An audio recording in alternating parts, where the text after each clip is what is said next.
Assalamualaikum warahmatullahi wabarakatuh. TBK, TB teman-teman. Dokter, perkenalkan nama saya Nur Jurana dengan NIM C012438. Saya dari kelompok 2 histologi.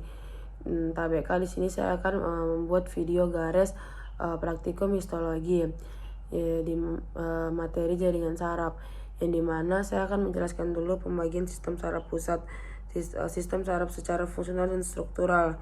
Nah, kalau sistem saraf KPK,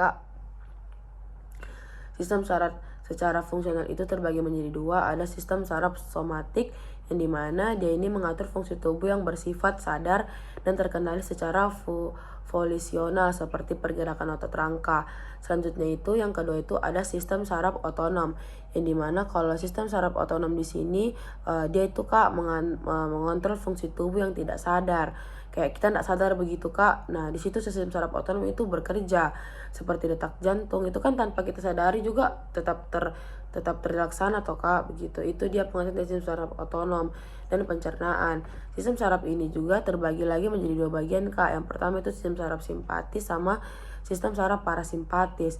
Nah kalau sistem saraf simpatis ini dia tuh mengatur respon tubuh manusia, dapat dibilang juga flight for flight, yang meningkatkan aktivitas tubuh.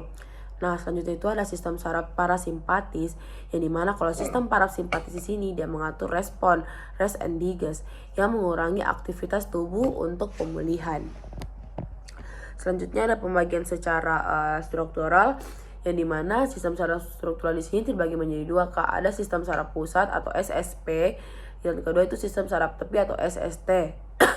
Nah, kalau sistem saraf pusat di sini itu pengertiannya itu dia terdiri dari otot dan sumsum tulang belakang.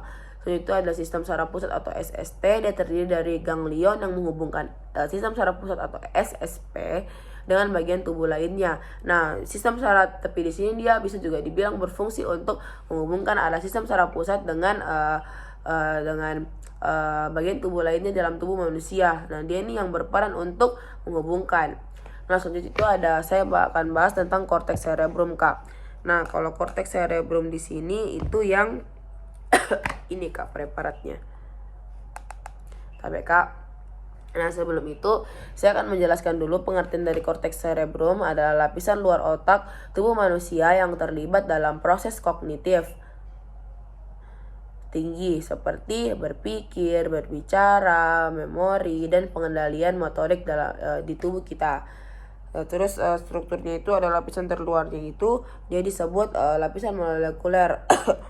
Dia itu lapisan terluar yang ada di korteks cerebrum atau serabut saraf. Selanjutnya itu ada lapisan granular eksternal yang ini. Nah, dia itu mengandung neuron granular kecil. Selanjutnya itu ada lapisan piramidal eksternal, dia berisi neuron piramidal yang terlibat dalam proses motorik.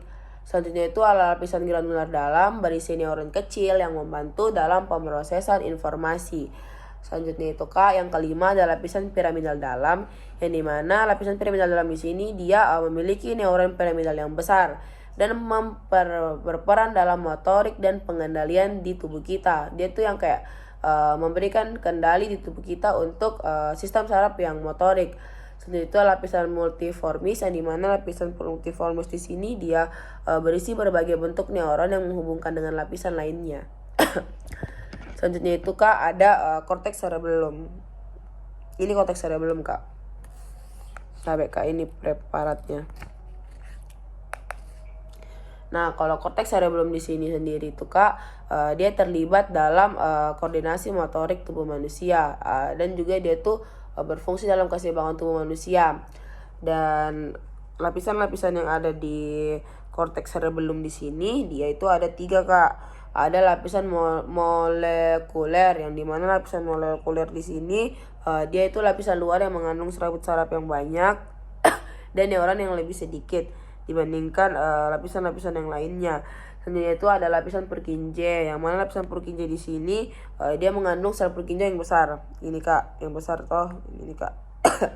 Terus dia itu mengatur sinyal motorik ke inti lapisan cerebellum. Selanjutnya itu ada lapisan granular, yang ini, yang titik-titik kak, dia itu mengandung neuron granular kecil yang berperan dalam pemrosesan informasi motorik di tubuh manusia. Selanjutnya Kak ada medula spinalis. Ini Kak, medula spinalis ini preparatnya. Nah, kalau medula spinalis di sini Kak, dia itu sumsum tulang belakang tubuh manusia atau bagian dari sistem saraf pusat yang menghubungkan otot dengan tubuh. Yang dimana medula spinalis sendiri di sini dia mengontrol refleks otomatis dari transmisi sinyal sensorik serta motorik antara tubuh dan otak. Dia membantu transmisi dari yang sensorik ke arah motorik Kak di tubuh kita. Nah, itu dia fungsi dari medula spinalis. Selanjutnya itu ada neuroglia. Nah, neuroglia di sini Kak terbagi menjadi ada 4 neuroglia yang perlu kita ketahui di tubuh kita. Yang pertama itu ada KBK. Yang ini Kak associated protoplasmatis. Ini dia, itu neuroglia Kak, tapi dia yang associated protoplasmatis. Nah, jenis associated yang ini tuh ditemukan di dalam otak tubuh Kak, berfungsi mendukung neuron dan berperan dalam pembentukan blood brain barrier serta pemeliharaan lingkungan kimiawi di sekitar neuron Kak. Selanjutnya itu ada astrosit fibrosus. Nah, kalau astrosit fibrosus di sini dia berbeda warnanya dari astrosit protoplasmatis, yang dimana astrosit fibrosus di sini dia berwarna agak kecoklatan. Nah, itu ditemukan juga kan di sumsum tulang belakang tubuh manusia. Nah, dia memiliki fungsi yang serupa dengan dalam mendukung neuron serta menjaga kestabilan tubuh manusia dan menjaga kestabilan struktur dan metabolisme tubuh. Itu ada mikroglia. Nah, dapat tentunya dari namanya saya Kak, mikroglia. Berarti dia tuh kecil. Dia struktur lapisan yang terkecil di neuroglia mikro. Nah, selanjutnya itu dia tuh merupakan sel imun dalam sistem saraf pusat atau SSP pusat yang berfungsi membersihkan sel dan mikroorganisme. Jadi itu ada oligodendroglia. Nah, oligodendroglia di sini Kak, yang ini Kak. Nah, kalau oligodendroglia ini dia sel yang membentuk mielin di sistem saraf pusat tubuh kita. Nah, atau SSP yang membantu mempercepat transmisi impuls listrik antar neuron. Nah, fungsinya itu Kak, dia membantu kalau misalkan ada listrik di neuron tubuh manusia itu yang oligodendroglia ini membantu mempercepat transfer yang ada di neuron kita. Selanjutnya itu Kak ada saraf campur. Nah, saraf campur di sini tuh Kak terbagi menjadi dua Kak. Ada yang melintang sama ada yang potongan melintang sama ada yang potongan memanjang.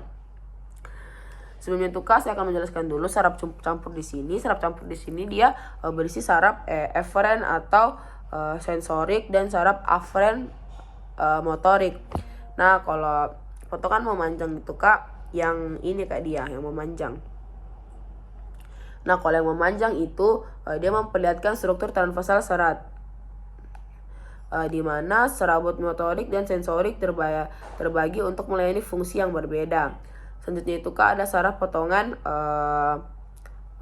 melintang, yang dimana dia menunjukkan bentuk saraf yang dimana motorik dan saraf juga itu memiliki fungsi atau tujuan yang berbeda Kak.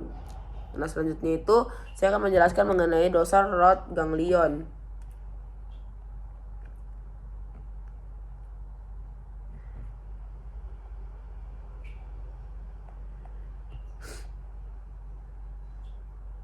Ini Kak. Nah, kalau DRG ini dia itu adalah sekumpulan sel tubuh manusia neuron sensorik yang terletak di sepanjang akar dorsal saraf simpatis spinalis. Fungsi utama dari DRG ini adalah mentransmisikan informasi sensorik dari tubuh seperti rasa sakit kita, setelah itu kayak sentuhan, terus juga kayak menuju sistem saraf pusat untuk diproses Kak. Selanjutnya itu saya akan menjelaskan dua terakhir dari yang bisa saya jelaskan, itu ada Vater Pacini. Nah, kalau Vater Pacini di sini Kak, dia reseptor mekanoreseptor yang ditemukan di bawah kulit. Nah, di bawah kulit apa? Pertama itu di telapak tangan, di telapak kaki. Terus dia berfungsi mendeteksi tekanan dan getaran frekuensi yang tinggi. Itu Kak ada benda Meissner Kak. Yang ini Kak benda Meissner. Ini preparat terakhir Kak. Itu ada reseptor mekanoreseptor yang terletak di lapisan dermis kulit tubuh manusia. Di mana itu terdapat benda Meissner Kak? Yang pertama itu ada di jari Kak. di jari, di bibir, telapak tangan. Nah, berfungsinya itu Kak mendeteksi sentuhan ringan dan getaran frekuensi rendah Kak. Dia beda sama yang ini Kak. Kalau ini dia tinggi Kak, kalau ini yang rendah. Nah, mungkin Kak sekian yang bisa saya sampaikan mengenai jaringan sistem saraf Kak di tubuh kita. Kurang lebihnya mohon maaf Kak. Sekian yang bisa saya sampaikan. Kurang lebihnya dimohon maaf Kak. Sekian dan terima kasih Kak. Wassalamualaikum warahmatullahi wabarakatuh.